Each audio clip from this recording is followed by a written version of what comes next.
What's up everyone, Subterranean here, and today we're going to learn how to make this bass.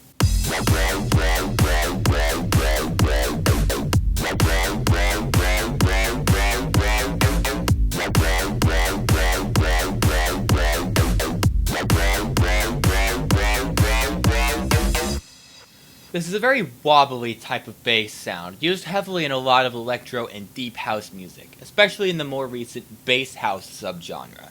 Sounds like this have been used by artists like Jauz and many others. So, we'll start by initializing our preset in Massive, and we'll get rid of these external effects for now. And before we make any changes to the oscillators, effects, or filters to the sound, let's go to our fourth envelope. We'll set the attack to the left, set the release to the left, and then we'll turn the level up. So now our sound will play at a consistent volume and it won't fade out. Now that we've got that fixed, let's go to our first oscillator and we'll set it to be a sine square. And now let's tweak with the wavetable position knob and see if we get a good sound. A little bit over to the left just to add a little more grit to the sine wave. Now let's take our fifth LFO, we'll drag that on, and before we tweak the modulation, we're going to make some changes to this LFO. We're actually going to change it to be a performer, so we click on the 5 LFO, and we click on where it says LFO, and we change that to performer. And in Massive, I prefer using performers to modulate my sounds rather than LFOs, because performers give you a lot more control over the sound due to the fact that they have multiple different curves you can use, and you can also create more interesting patterns, and you won't have to modulate the rate and speed of the sound as much because you can do it within the performer pattern.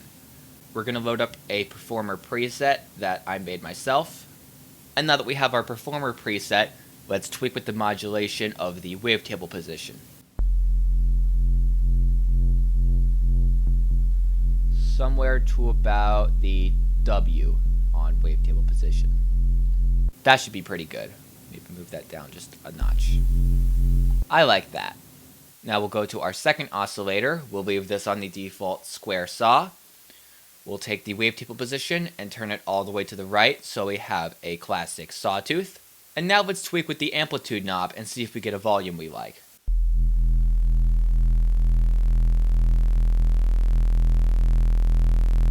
Just a little bit over halfway should work well. Now let's take the intensity, turn it all the way down, and then we'll add on our performer. And let's tweak with the modulation and see if we get a sound we like.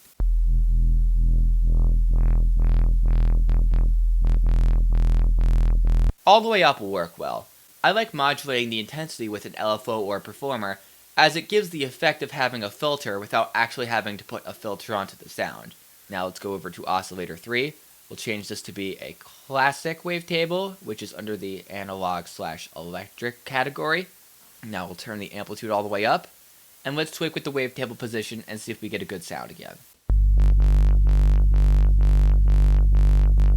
Somewhere right about here, where the T is on wavetable position. That should work pretty well. And now let's take our performer, drag it on, and once again we'll tweak the modulation.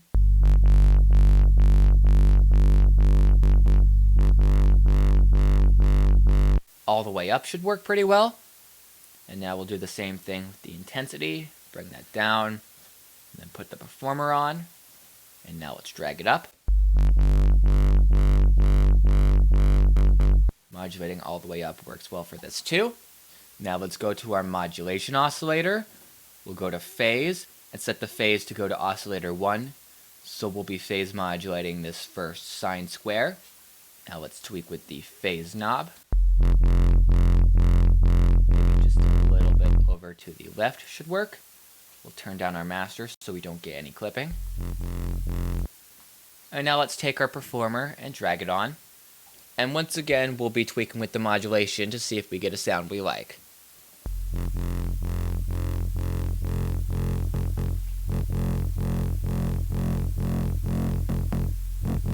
I like it at about there, modulating it up to the A in the word phase. Now we'll go to our voicing. We'll set the unison to be 2 for a more thick sound.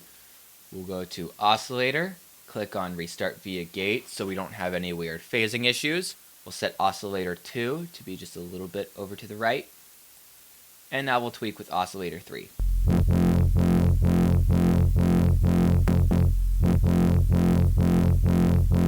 Somewhere to about the 7 or the 0 in 720 will work well. This is a very minor part to the sound, but I find when you start to add more distortion and effects to it, you can notice this a little bit more. Now we're going to go to all of our oscillators, and we'll send all of them to filter 1 by taking this little slider and dragging it up to F1. Now we'll go to filter 1, and we'll change that to be an all pass. And now let's tweak with the cutoff and see if we get a good sound. Somewhere just below the C in cutoff will work. Now let's take our performer, drag that onto the cutoff, and then we'll modulate it.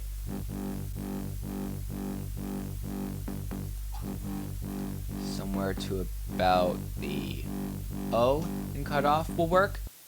Now we'll take our resonance and increase it. Get a little bit more of a wobbly sound. About to the S, or maybe between the S and the O on resonance. Now we're going to add on another filter. We'll add on a low pass 4. We'll take our mix slider and drag that all the way down to mix 2. We'll go to this little F2 panel and we'll drag it all the way up to SER. And now let's tweak with the cutoff knob on our low pass 4. Set it to be at about the C in cutoff. And take our performer, drag that on, and we'll probably modulate it all the way. I like it modulated all the way. It sounds good there. And then we'll increase the resonance just a tiny bit. Just slightly to the right there. And this is sounding good, but it's pretty bland. So now we're going to add on some distortion effects to really help shape the sound.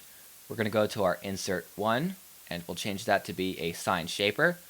We'll set the dry wet all the way to the right, and now we'll tweak with the drive. Maybe right about there. And we'll take our performer, drag it on, and then modulate it. Maybe take this up just a little bit.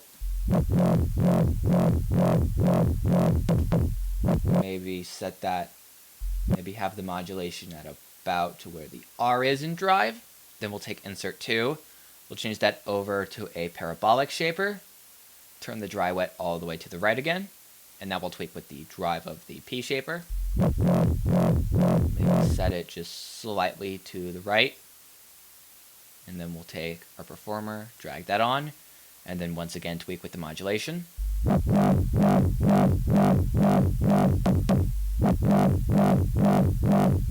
about there should be fine. Now we'll go to our second effect. We'll switch it to a dimension expander. We'll set the dry wet to be just before the letter D in dry wet. And I think we'll leave the size on about halfway at the default. Kind of a wide open sound, which works really well. Now we'll fire up our EQ. Let's tweak with the frequency knob and see if we get a sound we like. Probably to about the C in frequency. And then we'll increase this high shelf. Increase that significantly, probably between the L and the F. That should be pretty good. We'll turn these little volume knobs up on the filter just for a little bit extra volume. And one last thing I forgot to do, which is making this sound a little bit weird. Let's take the pitch of all of our oscillators and transpose them down to -24. And now we have this sound. The reason why we're tuning all of our oscillators down instead of playing this bass at a higher or a lower octave is because the phase modulation wouldn't sound right at that octave. So that's why we're turning everything down. Now this is sounding very good, but it's still a little bit dry. So we're going to move on to the external effects in just a minute. But before that, I'd like to show you one other trick that I like to do with this sound. Let's go to the macro control panel, and let's take our first macro, and we'll put it on this little pitch corner of all of our oscillators. And we'll do that for the modulation oscillator. And we'll turn all of these up to 12. We'll set this back at its default position all the way to the left. Then we'll take our second macro, we'll set it to the other pitch corner, and we'll set these to be minus 12. And if you don't know what this is accomplishing, what we'll be doing is we're controlling the pitch of this sound with these macros. Now for most of my basses, I like to use the MIDI pitch bend to have the sounds go up or down in pitch. But for this bass in particular, I actually prefer using the macros. I think it works really well. And then to make things a little bit more convenient, we'll change the name of the first macro to be pitch up, and the name of the second macro to be pitch down. So now whenever we adjust these macros, we'll hear that effect.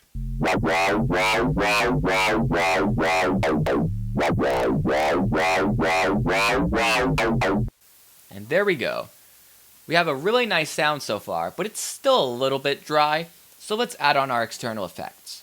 We'll close Massive, and the first effect we're going to add is going to be a multi-band dynamics. We'll go for the OTT preset. And this is a really nice preset as it is, so all we're going to do is we're going to take these little sliders for the high and mid output, and we'll click and drag over to the right to give a little bit more emphasis on the mids and highs. I prefer having more emphasis on the mids than the highs. And this is what it sounds like with the OTT. Maybe increase the highs just a little bit more. That should work pretty well. And for our last effect, we'll add on a reverb. Like always, we'll do the low cut and high cut trick by making a curve like this. We'll turn off the chorus. And now we'll tweak with the decay time. That's a little bit too severe for my taste. About 814 milliseconds will work. And now we'll tweak with the dry wet. We want kind of a subtle reverb, so we'll be turning it down. 33% will work. And there we have our sound.